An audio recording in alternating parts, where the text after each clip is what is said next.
नमस्कार दोस्तों, बिहार JL के चैनल में आपका स्वागत है। संजय जी, अभी हम खगड़िया प्रखंड के लाभ गांव रामनगर मंड पंचायत भवन में मौजूद हैं, जहां पे लाभ गांव की मुखिया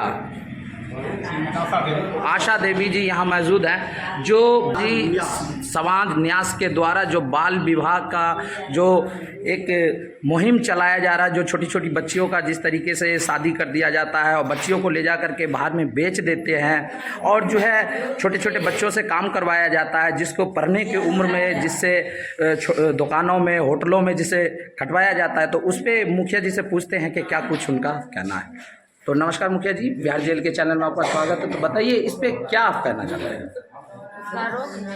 जी जी,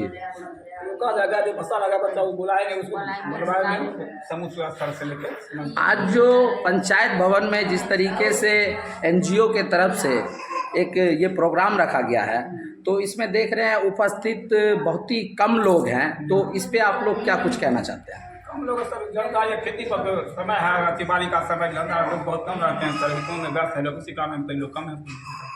तो आप लोगों को क्या लगता है कि समाज में इस तरीके की चीज़ क्या होनी चाहिए? आप लोग एक जनप्रतिनिधि हैं, जनप्रतिनिधि होने के नाते आपका क्या एक दायित्व नहीं बनता है कि इस तरह के चीज़ों को रोका जाए? दायित्व बनता है, रोके नहीं तो कैसे नहीं, दायित्व बनता है, रोके नहीं। जब जम जाएंगे समाज में नहीं अपना मानेगा तो पुलिस प्रशासन से बोलवा के उसके रोकवाएंगे जी, तो हम करेंगे, बात नहीं फिर रोकेंगे, हम करवाएंगे तो रोकेंगे जरूर। जी धन्यवाद। और बच्चे की शादी 21 साल की बात कर रहे हैं, बस इसी काम को जो है हमें आपका सहयोग ये चाहिए कि अगर मान लिया जाए आपके समाज में अगर इस तरह के केसेस आते हैं, तो मेरा ये दायित्व बनता है कि हम उन परिवार को जाकर उनको समझाएं, है ना, कि बाल विवाह से परेशानी क्या होती है। बाल विवाह की परेशानी के मुख्य रूप क्या है कि जब हम किसी बच्चियों को 18 साल से कम उम्र में जब शादी कर देते हैं, तो नतीजा क्या होता है कि बच्चियां जो है 18 साल की कम उम्र जो बच्चियां होती हैं, 16 साल 14 साल की जो बच्चियां हैं, 16 साल में वो माँ बन जाती हैं। और जब माँ बन जाती हैं तो स्वाभाविक है कि उनके शरीर का जो बनावट होता है ना, स्ट्रक्चर, वो कमजोर होता है। तो कमजोरी की वजह से जो है वो क्या होता है, धीरे धीरे वो महिला जो है उनको जो है अनेक प्रकार की बीमारियां होने लगती है। बीमारियां होने के बाद होता है कि बहुत से ऐसे परिवार होते हैं जो बड़े बड़े इलाज को न करा करके तो नतीजे एक दिन ऐसा होता है कि बच्चियां जो है मृत्यु तक हो जाती है।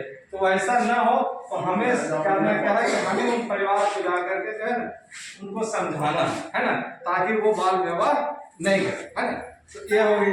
दूसरी बात जो हम लोग आज कर रहे हैं कि जो बाल व्यापार है ना, तो बाल व्यापार मतलब क्या होगा, बाल मजदूरी।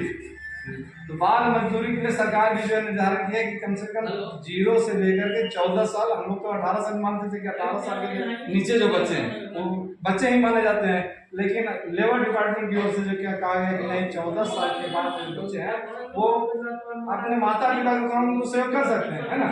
तो उन बच्चों पर हम लोग को फोकस नहीं करना। जैसे बाल श्रमिक होते हैं, 2 प्रकार के होते हैं।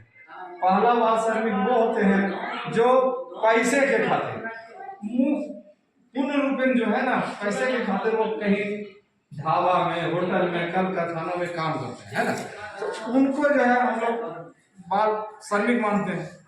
एक वैसे बच्चे होते हैं जो हमारे घर में के जो बच्चे हैं स्कूल भी जा रहा है, पढ़ाई लिखाई भी कर रहा है और अपने माता पिता के कामों में अगर वो सहयोग करता है तो वो बाल श्रमिक की श्रेणी में नहीं आता है। तो बाल श्रमिक जो होते हैं ना, उनको जो हमारे समाज के जो दलाल ट्रैफिकर जो होते हैं वो बहुत आसानी से क्या करते हैं कि समाज के बीच में जो है ना लोभ लालच दे करके, वह प्रलोभन दे करके उन बच्चे को अपने कब्जे में ले लेते हैं और नौकरी के नाम पर जो है, पढ़ाने के नाम पर अनेक तरह के जो लोग दे करके उनको बच्चे के यहाँ से ले जाते हैं और ले जाने के बाद करते हैं कि हम बच्चे को बेच देते हैं, है ना।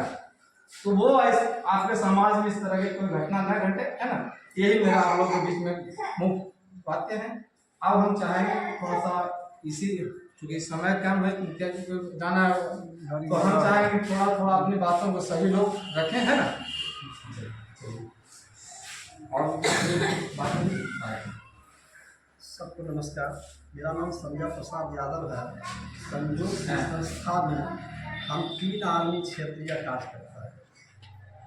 एक हम हैं, एक नीतू मैडम है जो आपके लाभ काम कर रहे हैं, आपसे बराबर संपर्क में भी हैं। एक गीता जी है, जिला स्तर पर काउंसलर हैं, इनका काम है जितना भी पॉक्सो का केस होता है, इनमें बाल यौन शोषण का जो मुकदमा होता है, केस होता है, और उनमें केस देखते हैं, विक्टिम को सहयोग करते हैं, उनको मदद करते हैं। मदद कानूनी सहायता, मदद कोर्ट कचहरी का मदद, तो ऐसी मदद। कैलाश सत्यार्थी जी जो हैं, इनको वर्ष 14 में शांति नोबेल पुरस्कार मिला है। आज पूरे भारत में, विदेश में बाल विवाह, बाल श्रम, बाल यौन शोषण और बाल व्यापार 4 मुद्दा पर ही काम कर रहे हैं। बाल विवाह जैसे बड़े भाई नवीन जी बता ही दिए हैं, बाल श्रम भी लगभग बता ही दिए हैं। एक बाल व्यापार पर हम चर्चा करना चाहते हैं। बाल व्यापार में अपने क्षेत्र और अपना क्षेत्र से जितना उत्तर साइड में, यानी खड़किया साइड में जाइएगा, उतना यूपी और हरियाणा का लड़का यहाँ आता है शादी करने के लिए, और ऐसे परिवार को चिन्हित करता है जिसका पिता मर गया हो, पिता शराबी हो, पिता कमाता नहीं हो, पिता अपाहिज हो, उनके घर में 3-4 लड़की है, उनको टारगेट करता है, उनको पैसा देकर, लालच देकर, प्रलोभन देकर शादी करके एक भाई शादी करता है, अगर 4 भाई 5 भाई है, सबकी पत्नी बन करके वो लड़का। अगर लड़की सुंदर है, उस प्रकार से उसका रेट लग करके वहाँ वेश्यालय में उसका बिक्री हो सकता है। हम लोग संस्था काम किए हैं, संस्था में लगभग सत्यार्थी के साथ, कटवासी समाज के साथ और कई संस्था में काम किए हैं। तो हम इसी जिला पर काम किए हैं। लगभग 500 से ऊपर बच्चा कुछ रहा है। बंधुआ मजदूर और मानव व्यापार का जो शिकार मिला हुआ है, हम खगड़िया जिला में भी 20 कार्यकर्ता है, इसमें 15 कार्यकर्ता दोनों स्तर पर काम करते हैं। जैसे यहाँ नीति मैडम काम कर रही है, उसी प्रकार से डिस्ट्रिक्ट कोऑर्डिनेटर है, प्रोसीजर है, सभी लोग साहब हैं, सभी लोग। मेरा मोटा मोटी ये कहना है, आपके समाज में अगर बाल विवाह हो, आप लोग बिहार जेएल के चैनल को लाइक करें, सब्सक्राइब करें और कमेंट करें।